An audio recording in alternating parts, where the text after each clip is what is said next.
जी अस्सलाम वालेकुम नाजरीन। Breaking news with Aun Shirazi के एक और अहम एपिसोड में आपका होस्ट ओन शिराजी हाजिर खिदमत। नाजरीन, आज बड़ी एक इंटरेस्टिंग सी आपको स्टोरी सुनाने जा रहा हूँ। एक ऐसा ब्रिगेडियर जिसको मेजर जनरल की तरक्की के मौके पे रिजेक्ट कर दिया गया था आर्मी चीफ की जानब से। फिर वो कैसे मेजर जनरल बना, फिर कैसे लेफ्टिनेंट जनरल बना और अहम तरीन पोस्टों पे कैसे पहुंचा, और अब जो एक क्यास है इस मुल्क में उसमें उसका किरदार कितना था, कितना है। और पाकिस्तान की तारीख जब लिखी जाएगी तो इस क्यास को और इस जो एक पाक फौज की आप ये कहें कि वो बदनामी हुई या पाक फौज के हवाले से बहुत तनकीद पाक फौज पे की गई, उसमें उसका कितना किरदार तारीख लिखेगी। जरा बड़ी इंटरेस्टिंग सी एक मैं आपको सूरत हाल बताने जा रहा हूँ। और ये PMA 76 की सूरत हाल है। लॉन्ग कोर्स 76 उसकी जो है वो मामला है। और जब आप सुनेंगे तो आप हैरान रह जाएंगे। इस जैसे एक पहले भी मामला हो चुका, लेकिन वो थोड़ा सा इससे डिफरेंट था। वो जनरल मुशर्रफ का था, वो कैसे ब्रिगेडियर से मेजर जनरल बने और कैसे तमाम चीज़ों को अलग करके, और उसमें इरफान सदीकी साहब और फिर जनाब अली, उसमें एक और शख्स हैं चौधरी निसार अली खान। इन चीज़ों को अभी साइड पे रखते हैं। मैं ज़रा उस शख्स के बारे में आता हूँ जो ब्रिगेडियर था।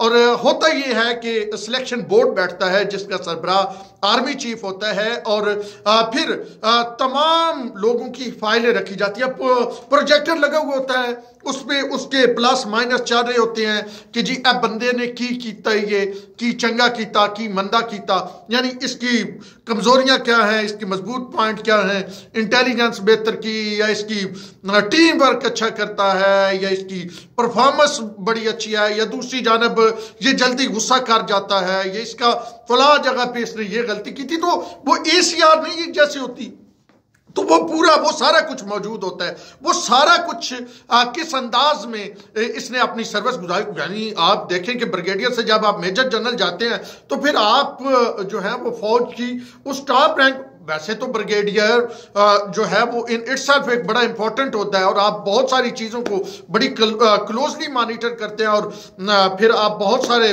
ऑपरेशंस और वो सारा मतलब सूरत हाल जो है वो तो सारों के सामने है। लेकिन जब आप ब्रिगेडियर से मेजर जनरल जाते हैं तो फिर एक और किस्म की आप क्रीम में चले जाते हैं, और तरह की फैसला साजी में चले जाते हैं।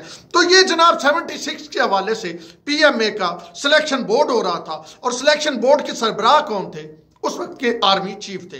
आर्मी चीफ का नाम चले मैं बता देता हूं। उस वक्त के आर्मी चीफ जनरल राहील शरीफ। 76 PMA, ये 76 आप ये सारे जो अभी आर्मी चीफ की लाइन में थे ना, जनरल नोमान और ये आमिर और ये सारे 76 वाले हैं ना। तो ये 76 का जो है सिलेक्शन बोर्ड हो रहा था, और यहां पे ब्रिगेडियर्स के नाम रिजेक्टेड, अप्रूव्ड, अप्रूव्ड, रिजेक्टेड, यानी जो फौज के एक अपना तरीकेकार है कि जनाब आर्मी चीफ जब कहता है तो फिर, क्योंकि जो भी इदारे का सरबराह होता है ना, लोग कहते थे कि जनाब बाजवा बड़े कमजोर सरबराह है, लेकिन जो आर्मी चीफ होता है उसके पास आप ये कि एब्सोल्यूट ताकत होती है। तो लेफ्टिनेंट जनरल भी उसके सामने जाने से घबराते हैं, इधर उधर रहते हैं। तो राहील शरीफ थे आर्मी चीफ, और उनके सामने वो आ रहा था, वो प्लस बता रहे थे, वो माइनस बता रहे थे, और राहील शरीफ फिर उस पर तमाम चीज़ों को मद्देनजर रखते हुए वो अप्रूव कर रहे थे या रिजेक्ट कर रहे थे, सिलेक्ट कर रहे थे। और फिर जो दाएं बाएं बैठे होते हैं, लाजमी बात है आर्मी चीफ जो कहता है फिर मतलब उसको उसके साथ ही चलते हैं ना। जैसे कोई सेक्रेटरी साहब कह दें तो जो एडिशनल सेक्रेटरी और दीगर लोग बैठे और क्या ना, सेक्रेटरी साहब नहीं आपने गलत कहा है, ये इस तरह नहीं होना चाहिए। तो वो जो वो कह रहे थे वो ओके हो रहा था। एक नाम आता है, उसके प्लस माइनस बताए जाते हैं, और वहां पे जो है वो राहील शरीफ कहते हैं रिजेक्टेड। वो बतौर ब्रिगेडियर रिजेक्ट हो जाते हैं अपनी मुख्तलिफ मामलात की वजह से, और नाम रिजेक्ट लिस्ट में चला जाता, यानी कैरियर खत्म, बतौर ब्रिगेडियर कैरियर खत्म। और फिर उसके बाद क्या होता है जी, वक्फा होता है, वक्फा यानी चाह दा वक्फा, जिवें टेस्ट मैच ही नहीं तुम सुनते, चाह दा वक्फा हो गया। तो वो क्योंकि बड़ा मतलब एक ब्रेन स्टॉर्मिंग किस्म का होता है, आपने रिपोर्टें देखनी होती हैं, आपने MI ये वो सारा जो फौज के एक अपना निज़ाम है ना, उसके अंदर मैं नहीं जाना चाहता, क्योंकि मैं आपको बस ये थोड़ी सी आगे आप चलिए, बड़ी इंटरेस्टिंग स्टोरी होने वाली है।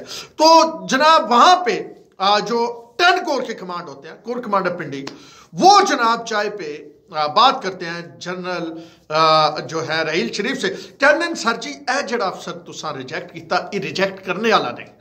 अच्छा, कहते हैं मेरा स्टाफ ऑफिसर है, मेरे साथ इसने बहुत काम किया है। कोर कमांडर पिंडी किसको कह रहे हैं? आर्मी चीफ जनरल राहील शरीफ को। और वो जनाब आर्मी चीफ को उनकी खूबियां बताना शुरू किया, इतना कंपिटेंट अफसर, ओए यूं कर दिया, फला टास्क, वो आपको याद है, क्योंकि 10 कोर और आर्मी चीफ का बड़ा आपस में क्लोज रिलेशन होता है ना, तो वो जनरल बाजवा और राहील शरीफ की भी आपस में अच्छी खासी सलाम दुआ दोस्ती थी। तो उन्होंने जनाब उन्हें बहुत सारी मतलब उनकी खूबियां बताई। तो होता क्या है कि जब दोबारा इजलास शुरू होता है, प्रमोशन बोर्ड का इजलास जो होता है या प्रमोशन बोर्ड की मीटिंग जो होती है वो शुरू होती है, तो जनरल राहील शरीफ कहते हैं कि वो जो नंबर है उसको दोबारा मुझे बताएं। वो दोबारा प्रोजेक्टर पे आ जाता है। हैरान कौन बात है, एक बार चीफ ने कह दिया रिजेक्टेड, तो वो तो रिजेक्ट हो गया। वो दोबारा आता है और चीफ उससे कहता है अप्रूव्ड। ये अप्रूव कौन कह रहा है? चीफ ऑफ आर्मी स्टाफ राहील शरीफ। और अप्रूव करवा कौन रहा है? जनरल कमर जावेद बाजवा। किसको? एक रिजेक्टेड शख्स को।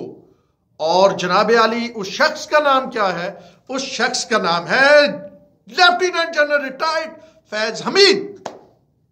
फैज हमीद को बतौर ब्रिगेडियर प्रमोशन बोर्ड का जो इजलास हुआ 76 PM का, उसमें आर्मी चीफ ने रिजेक्ट किया था। और फिर जनरल बाजवा के कहने पे और टी ब्रेक में बातचीत करने के बाद आर्मी चीफ ने जनरल फैज हमीद को अप्रूव्ड किया, एक्सेप्ट किया और कहा कि जी इनकी प्रमोशन कर दें। ये आर्मी में बड़ा मतलब रियर किस्म के इस तरह होता है कि एक फाइल ओके नीचे चली गई, आगे, क्योंकि जब एक ब्रिगेडियर ऊपर जाता है, यानी अब देखें ब्रिगेडियर तीसरे नंबर पे जो ब्रिगेडियर है सीनियरिटी में, वो चला गया जनाब मेजर जनरल बन गया, और फिर 27वें नंबर वाला बन गया।